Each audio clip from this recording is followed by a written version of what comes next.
Kailangan matuyo yan. Alam ko. Siguro, pwede na yan. Teka, si Mayor. At yung may-ari ng bahay, bakit nandito kayong lahat? Ang dami nyo naman. Teka, maupo muna kayo. Kwentuhan tayo. Ay, Uwe, itatanong ko lang. Balita na ito sa buong bayan. Ano bang nangyayari? Ano nangyayari? Kunwari pa kayo na hindi nyo alam? Akala nyo taga-probinsya kami, madali kami lokohin? Ang sabi nyo sa mga taga rito, may boyfriend na mayaman ng anak nyo. Akala nyo ba maniniwala kami? Hindi naman kami tanga. Pero hindi kami nagsisinungaling sa inyo Oo nga. lahat. Totoo ang sinasabi namin, may boyfriend na ubod ng yaman ng anak ko. Hindi lang namin sinasabi ang pangalan dahil teka. baka sabihin nyo mayabang kami. Teka lang, teka. Bayaran mo na mga utang mo sa kanya. Sa itsura ng anak mong yon, paano yun magkaka-boyfriend ng mayaman? Hindi na nga maganda, suplada pa. Aba! Maniwala kayo, Mayor! Hindi talaga kami nagsisinungaling. Hintayin nyo na lang na yung anak namin si Shanchay at yung boyfriend niyang mayaman ay makapagpakasal na at makikita nyo. Magpapaparty ako rito. 3 araw at 3 gabi. Sagot ko lahat. Hindi naman sa nagdududa kami, pero papaano kami maniniwala kung wala kayong katibayan? At isa pa, balita sa bayang ito, na yung anak nyo at yung binata dun sa restaurant na Asong ang pangalan ay nagkakamabutihan. Aba, Mayor. Dahan-dahan ka sa pagsasalita. Desente at walang kamuang-muang ang anak namin. Tama ang sinabi niya. Mahalaga sa kanya ang sasabihin ng iba. Ang totoo, si Tao Mingse talaga ang tunay niyang nobyo. Pero dati, hinatid siya ni Xinghe. Pagkatapos, minsan na siya nakipag-date kay Wachile. Yun lang naman. Sira ka talaga. Bakit mo naman sinabi yun? Bigla lang ako. Sanchay, malapit nang makita ng mundo ang pinakamagandang artwork. Siguradong hahangaan ako ng lahat ng tao.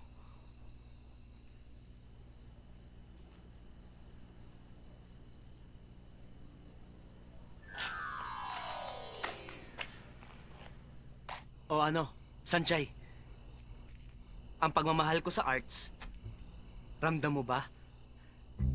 Pagmamahal mo sa arts, at ano naman tawag mo sa artwork na yan?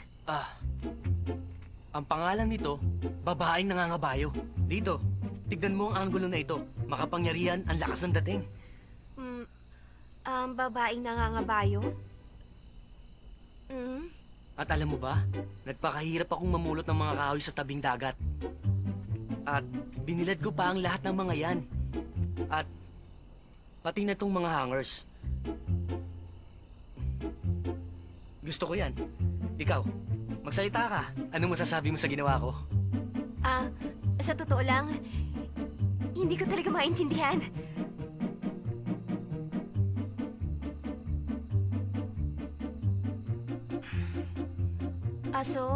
Pasensya na. Pero hanga ako sa galing mo ang talento. Ito pala ang bagay na gusto mong gawin. Hindi ako marunong kumilatis ng artwork. Pero siguro yung mga marunong, magugustuhan nila ito.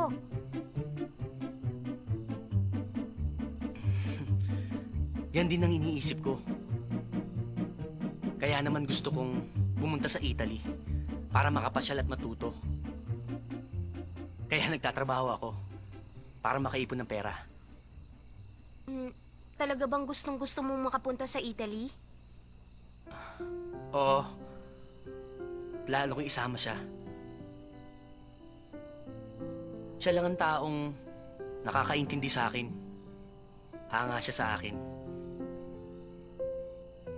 Pero nung isang taon, nagduda ako sa kakayahan ko. Nawalan ako ng ganang gumawa. At nang panahon yun, sinuportahan pa rin niya ako. Pero hindi nagtagal. Palagi na kami nagtatalo. Siguro tama nga ang sinabi niya. Nawalan ako ng silbi. Nawalan ng pag-asang mabuhay.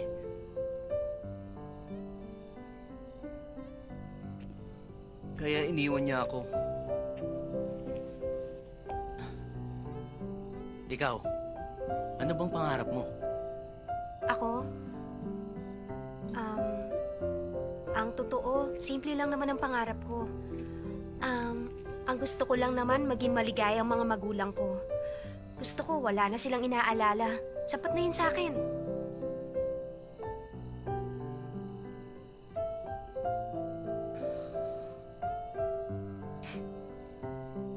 Sanchay, may sasabihin ako. Huwag kang magagalit. Sa tingin ko, kailangan mo nang bumalik doon. Hindi ka liligaya dito. Alam mo, pareho lang tayo. Mahilig tumakas sa problema. Kaya alam ko ang nararamdaman mo.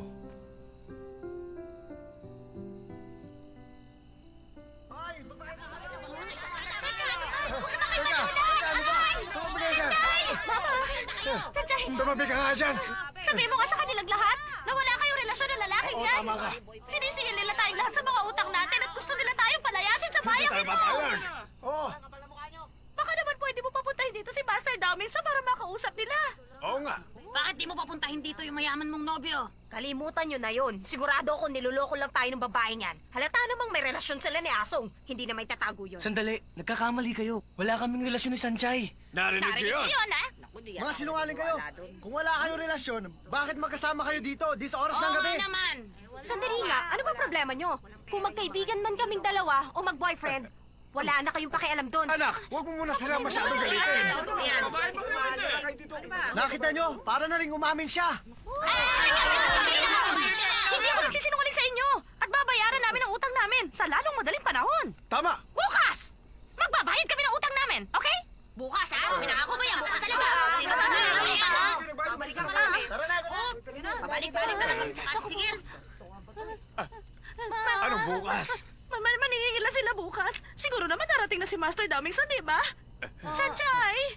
Tawagan mo na siya Sinabi ko ngayon. ng bukas. Naiinis ako sa kanila. Bakit nila sinabing nagsisinungaling ako? Ako pa?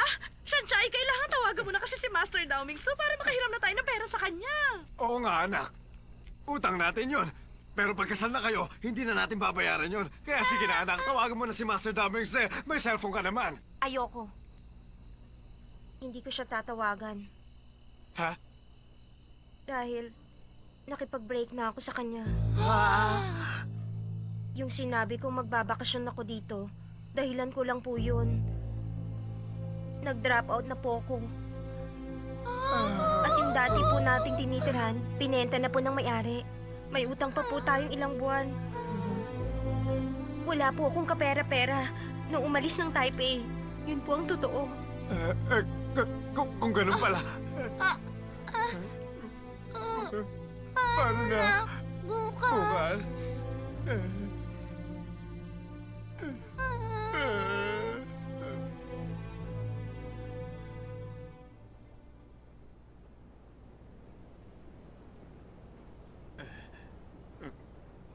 Honey, anong gagawin natin? Ano pa nga ba? Hingi tayo ng tawad at makiusap tayo sa kanila. Sige. Ako na magsasabi. Makinig po kayo sa sasabihin ko. Hindi po namin sinasadyang magsinungaling. Pasensya na po kayo. Ang totoo, gipit po talaga kami ngayon. Kaya maawa na po kayo. Bigyan niyo po kami ng ilang araw. Gagawa kami ng paraan para makabayad.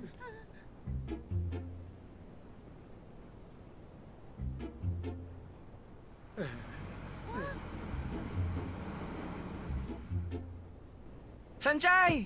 Buti natagpuan ka namin!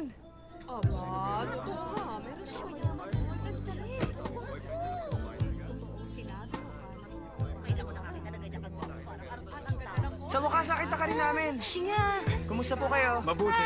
bakit nandito kayong dalawa? Dahil susunduin ka na namin. Mister, ikaw ba ang boyfriend ni Sanjay?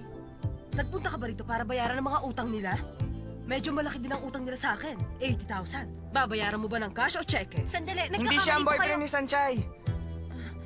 Huwag siya ang kausapin mo. Wala siyang dalang pambayad. Ako na lang magbabayad. Akin na, 80,000.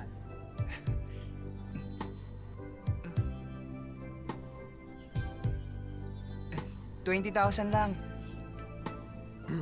85,000 yan, bilangin nyo. Hindi na, salamat.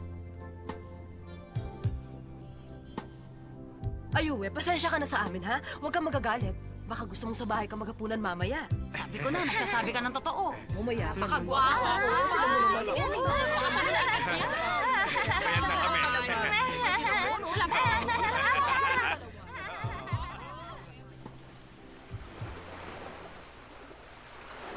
Sanchay, mukhang okay ka naman. Talaga? Siguro dahil sariwa ang hangin at lagi ako naaarawan. Tingnan nyo, ang itim ng balat ko, oh. Bigla kang nawala. Alam mo bang nag-alala kami? Nakita kita sa TV, tapos inaya ko silang sunduin ka. Shinga, maraming salamat. Wala kang dapat ipagpasalamat. Kami ni Xiaoyu ang nakukonsensya. Ano ka ba? Hindi kayo dapat makonsensya. Masaya naman ang buhay ko dito, ah. Pakiramdam ko, nagbabakasyon ako. Isa pa, kasama kong mga magulang ko. Sanchay, bumalik ka na. Sumama ka na sa amin para hindi na ako makonsensya. Yung pera ni Lay, huwag mo nang problemahin. Babayaran ko yon. Hayaan mo makabayad ako sa ginawa mong pagtulong sa pamilya ko. Alam kong gusto mo akong tulungan. Pero Shinghe, hindi ka dapat makonsensya. Dahil ginawa ko lang naman kung anong nararapat. Nadamay ang pamilya mo. Ako ang dapat na makonsensya. Sanchay, pumunta ka dito para takasan ng problema. Pero kahit tumakas ka, at talikuran mo ang mahal mo, hindi mawawala ang pagkakaibigan natin. Sana naman sumama ka na pagbalik namin. Si Daomin silang naman ang may ayaw sa'yo. Shingha, at paano mo nalaman? Totoo naman. Hindi naman ako nagsisinungaling. Di ba sabi nyo, ayaw sunduin ni Daoming si Sanchay. At siya na rin nagsabi, wala na silang pakialam sa isa't isa. At alam mo ba, maraming babaeng lumalapit kay Daoming Ze. Shingha, napakadaldal mo. Sinasabi ko lang naman ang totoo. Kung may iba na si Tao Ming, masaya na rin ako. Tapos na ang relasyon namin. Kung gano'n, huwag ka na magtago. Bumalik ka na sa school. Bumalik ka na sa school.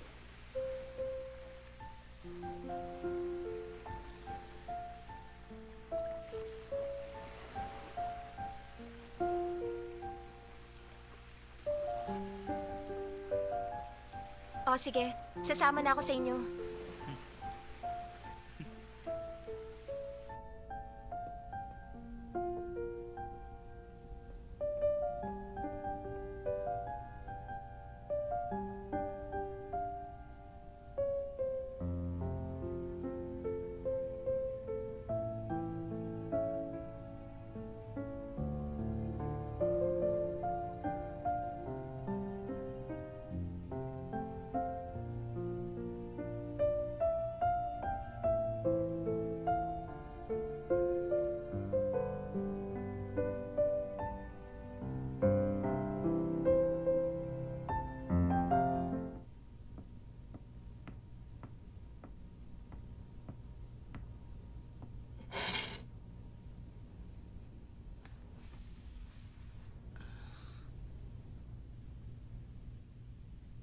Nabalitaan ko na.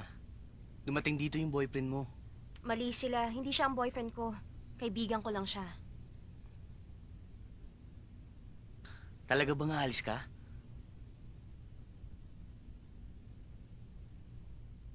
Mabuti naman.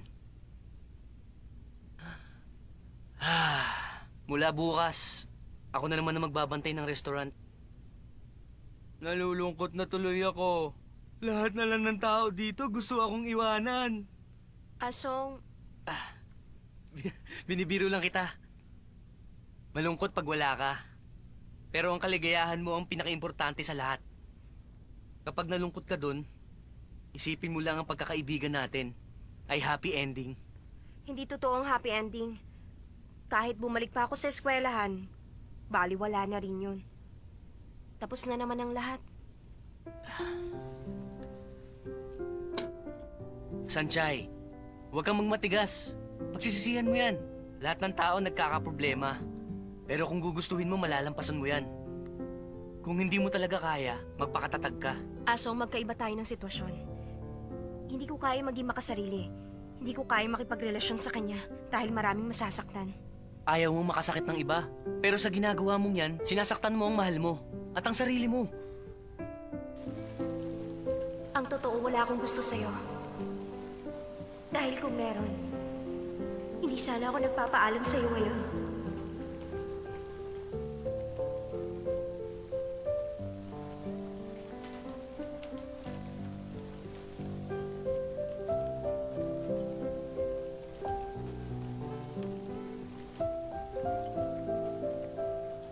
Sa totoo lang, napakaraming beses ko nang naramdaman na iniibig kita, daming sa...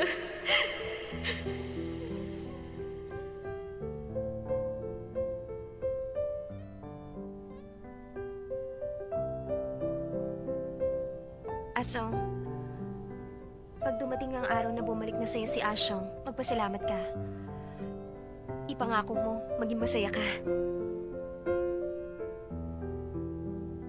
Sana nga mangyari yun. Sana makasama ko siya papuntang Italy. Ikaw rin, ipangako mo sa akin. Kahit di kayo magkabalikan ng boyfriend mo, magiging masaya ka. Hmm?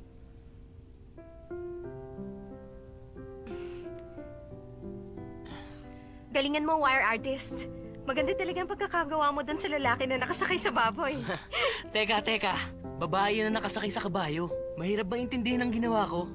Pasensya ka na. Lalaking nakasakay sa baboy. Ang hirap tandaan ng title ng artwork mo. Isa pa, hindi ko naintindihan. Sana sinabi mong hindi mo naintindihan. Hindi ka nagsasalita, akala ko naintindihan mo. Sabi naman sa'yo, wala akong alam sa mga artwork. Lalaking nakasakay sa baboy. At ako, milyonaryo nakabisikleta. Ganon?